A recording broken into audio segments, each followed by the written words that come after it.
ACCRN, that is the Asian Cities Climate Change Resilience Network, where we did a lot of experiments on ground to see like how do we mainstream the resilience. So I'll take through that journey so that know what this book contains and what it will learn. Basically, what you are facing is major problems of earth, water, and I think the huge wars of water about Bizarpur, Kaveri, and Delhi now between Yamuna.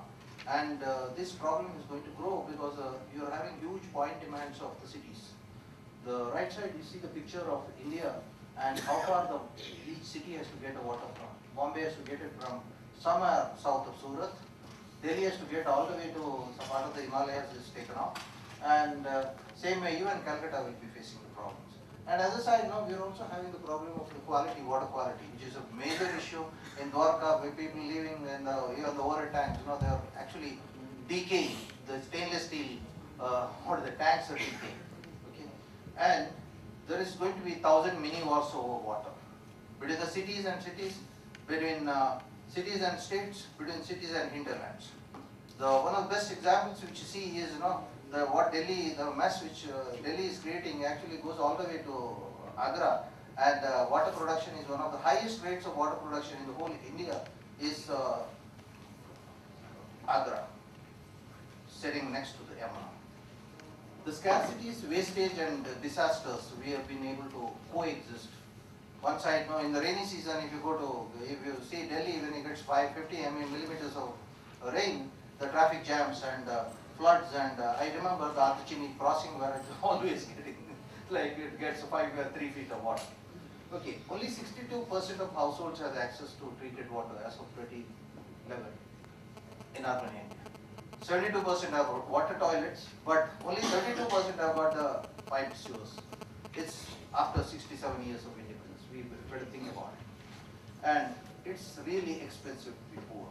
So we are talking about poor people who pay 5 rupees per bucket of water, and we are fighting for 1 kiloliter, they are charging 15 rupees, it should be 10 or 15 we are fighting. Those who do not have the scarcity value, they understand. Self-supply through mini water utilities by the well off. Okay. So every one of us have made an intermittent water supply into 24/7 by putting pumps and borewells, pumps, sumps, overhead tanks and RO filters. Okay, more than 1 lakh recorded borewells in Bangalore, which is basically roughly around 1,000 crore rupees. Okay, Bangalore alone. Even then it doesn't give you water. And less than 50% in Bangalore are not connected to piped water supply. Waste management is others' problem. So we just throw our dump, take this thing and throw it into neighbor's yard and say, okay, fine, it's his problem. Energy scarcity and power cuts affects households and livelihoods. Delhi is lucky, but even in Delhi, our office, we are already facing the power cut. And that means productive time is wasted for me. And we go on putting inverters, UPS, generators, all this. The root causes are, it's a municipality's problem attitude. And second is, coping only delays crisis. By putting all these borewells and all those things, investing so much money, we're actually delaying the things. So when I put 100 feet and the next person puts 150 feet borewell, and we have millions of septic tanks, but sewage is not there, so actually we are messing up the groundwater also. And local sources like lakes and aquifers are every year day damaging, and people join hands. The biggest thing is, I heard from, this is a Guardian article which talks about Sao Paulo water crisis. It's going on. Okay, they say, people join hands after the disasters, but in scarcities they fight with each other. Okay, so we are faced with the local sources wasted, and we are saying, we'll get water from another 100 kilometers. Delhi has reached up to Renuka Dam. Soft paths of reducing the leakages, reducing and actually saving is really not done. So with a deal, but we studied in Indore that poor get only around 70, somehow they get 70 liters per capita, and the rich gets 150 also. Okay, failure is common. This is the main problem of common property management failure. We think that it's all municipality's problem, suck as much as you want. There's a huge knowledge gap. That's invisible underground challenges We don't understand groundwater because it is invisible, and pollution also we don't understand because unless it starts smelling bad. And huge uncertainties in future climate projections. What they talk about is 2100. Actually, some of the things you will start seeing in maybe 2050 also, or even earlier. And just we had one rainfall in last week, something like 2.2 lakh or 3 lakh hectares of land. The whole wheat crop is gone, huge areas. And this was the highest rainfall in more than 150 years, and we may be seeing many of them. And we have a reductionist approach to urban metabolism. We see water supply, sewerage, solid waste are all separate things, but actually they interact so much, and unless you deal together, nothing is good. Somebody was suggesting a few days back in municipalities, they are suggesting that instead of saying the road department and pipe department and all those things, they should have one guy who is responsible for 2-kilometer stretch. All whatever happens has to be he is center of that. Then the people will be able to manage the resources better. And as the services are degrading, the whole dream of municipality will solve a problem is not realized. So what happens is we have put redundancy in abundancy. We have all these things. Every household, middle class and upper class household, spends something like 1.5 to 2 lakhs capital investments for water, energy, and all this. We calculated for Indore, when you add this up, it is equivalent to next phase of Narmada phase 3 augmentation from ADB loan is less than what the people have invested in their houses when you add up. So, why is it so? So basically there are conflicting view of urban services. Urban local bodies think, it's planning is a ULB's task. They should manage all services. Poor think, rich will not allow us to have the access to services. We don't trust the system, and it's better to informally connect. And private sector thinks self-supply is the best thing, so we put a mini utility inside our house. Poor should be made to pay like others. And so these four civil society thinks services should focus on poor.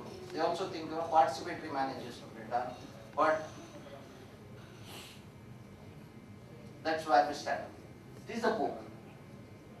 What we are trying to write it is addressed to households and colonies. We are not looking for, we are so far looking from top to bottom, so start looking from bottom to top. So explore the inside out options to address the water, energy and sanitation challenges. And how do you see the demand and supply improvement options? What are the technological and process issues? And also empowering communities to manage their own resources. So this is a set of options. As you see the book, you will see the more details. So it talks about the red colored one is energy, and the blue colored one is water and sanitation, and health we'll be doing in the next version. These are the main issues which will be options we're discussing. How do you reduce consumption? How do you develop alternate sources instead of totally depending on one gridded service? How do you recycle at the colony level, not at the end of the huge STPs at the end of the cities where that water cannot be, it has to be pumped down and pumped up also. And how do you do the quality improvement? Typical Dwarka problem. So these options are looking into improving the flexibility of the system. How do you create a modular things which you can, as the colony develops, how do you add on things? No, they're all modular systems. And how do you ensure safe failure? Safe failure is nothing but delaying the failure and make it fail slowly so that it is not a surprise or a shock. So you're converting the shock into a stress. How can you be more inclusive, and what are the learning opportunities, and how do you build redundancies, planned redundancies, not forced redundancies. What we are doing now in our house is the forced redundancy. Somebody is forcing on us. The municipal systems. So how do you have a planned redundancy so that your failures is low? And how can we be very resourceful by combining hands within the society or with the neighbors? Basically, we are talking about building synergy across scales and sectors. Let's look into our context. We have a tropical monsoon region, around 3/4 of the country gets more than 1,000 millimeters of rainfall, and it's shameful that we have to be talking about water scarcity. And water bodies and aquifers and sunshine, these are the great untapped resources which we should really start using them on, not converting them into floods in the rainy season and scarcity in the summer. In the household level, we can do quite a lot of work on water and energy autonomy, and we can build partnership beyond the gates and walls. Now everybody is in the put huge gates and walls and stay within that, and how do you actually build partnerships so that now we manage the aquifers properly, we manage the water properly, and how local resources can be used as a backup systems against the grid failure, and also looking into developing a waste not, want not attitude. At the city level, we need to look into less reliance on the distant sources instead of like looking into more resources. Delhi gets 185 LPCD actually production, but people, there are 30% don't get water. So how do we actually balance this up, and how do we take out this fragmentation and lack of cohesion between the people and ensure the universal access?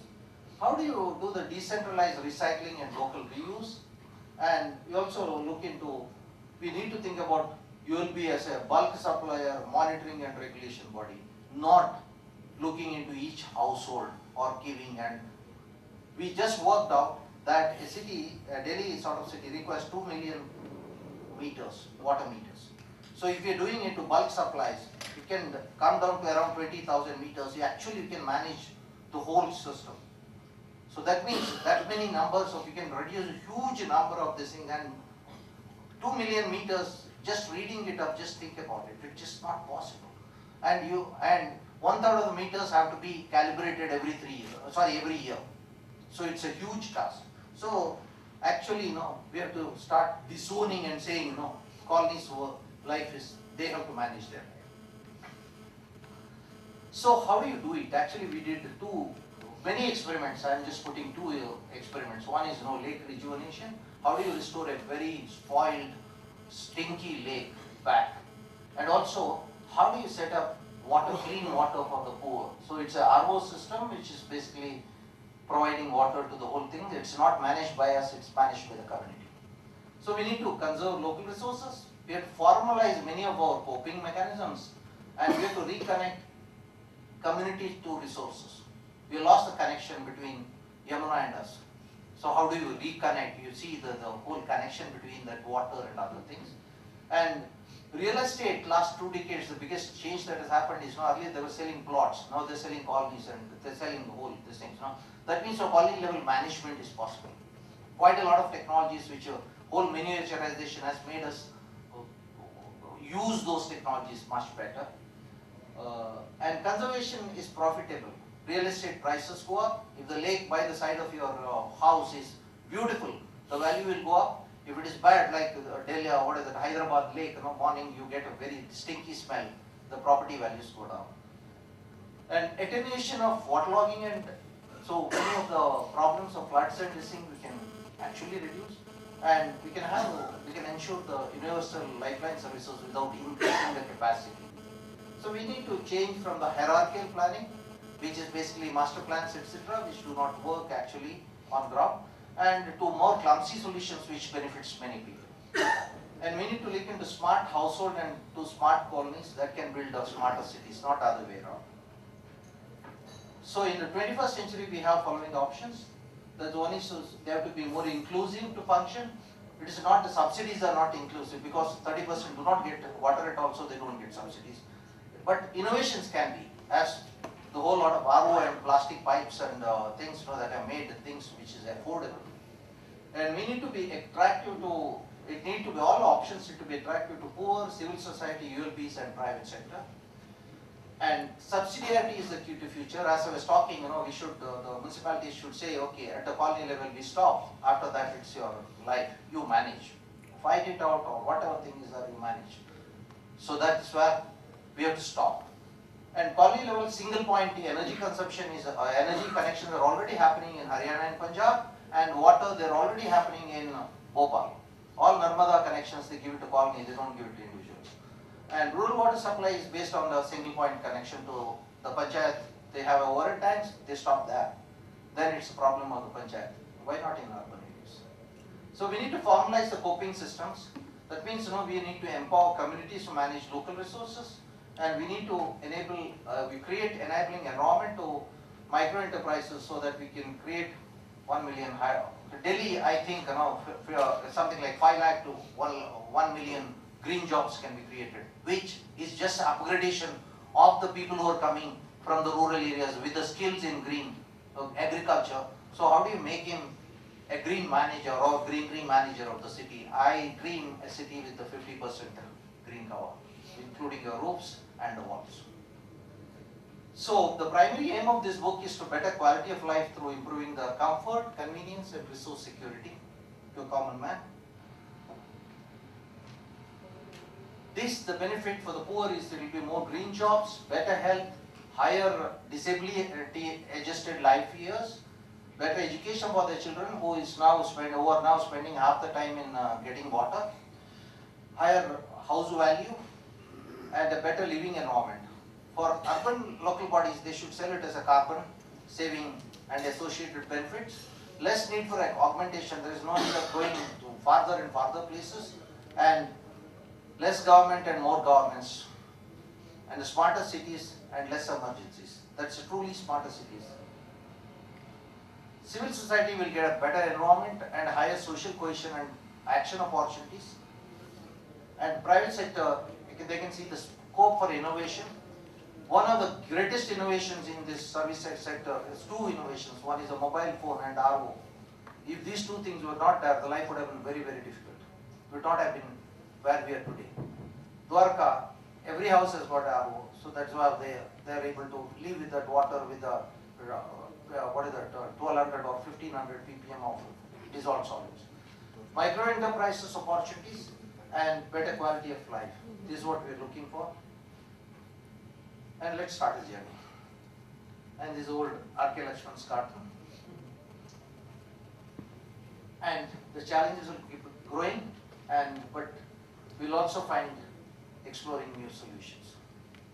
Thank you.